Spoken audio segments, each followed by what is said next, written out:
அழைப்பு மாறாது. ஏன்னா உங்களை அழைக்கும் போதே, உங்களை உருவாக்கும் போதே தேவன் உங்கள் மீது சில திட்டங்களை வைத்துதான் உங்களை உருவாக்குகிறார். நீங்க நல்லா கவனிச்சு பாருங்க. எந்த பொருளை நம்ம உருவாக்குனாலும் நோக்கமே இல்லாம உருவாக்குறது இல்லையே. ஒரு வாட்சை நம்ம உருவாக்குறோம்னா அதுக்கு ஒரு நோக்கம் இருக்கு. இது நேரத்தை காண்பிக்க வேண்டும் என்பது நோக்கம். ஒரு ஃபேனை உருவாக்கணும்னா எதுக்காக? அது சுத்தினா நமக்கு காத்து வரணுங்கிற நோக்கம். அப்ப without purpose nothing was designed. அதே போலதான் இந்த உலகத்தில் ஒவ்வொரு மனிதனை குறித்தும் தேவனுக்கு ஒரு திட்டம் இருக்கிறது.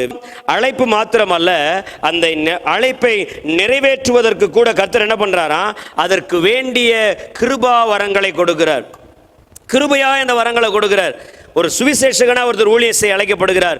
அநேகரை பரலோக ராஜ்யத்தில் கொண்டு வர வேண்டுமானால் அதற்கு ஏற்ற வரம் அவருக்கு கொடுக்கப்படுகிறது. இல்லைன்னா அவரால் ஊழியம் செய்ய முடியாது. ஒரு பாஸ்டர் ஒருத்தர் இருக்கணும்னா அந்த மெய்ப்பனாக இருந்த ஆடுகளுக்கு போஷிக்கவும் அவர்களை நல்வழிப்படுத்தவும் வேண்டிய கிருபை அவருக்கு கொடுக்கப்படுகிறது, வேண்டிய வரங்கள் அவருக்கு கொடுக்கப்படுகிறது. அப்ப ஆண்டவர் அந்த கிருபையை, அந்த வரங்களை எல்லாம் கொடுத்துட்டு காலிங்க மட்டும் மாத்திக்க முடியும். அதனால என்ன பண்றாரு? அழைத்த அழைப்பும் கிருபா வரங்களும் மாறாதவைகள் என்று எழுதி இருக்கிறது. அல்லேலூயா. அப்ப உங்களை அழைத்த அழைப்பு மாறாது.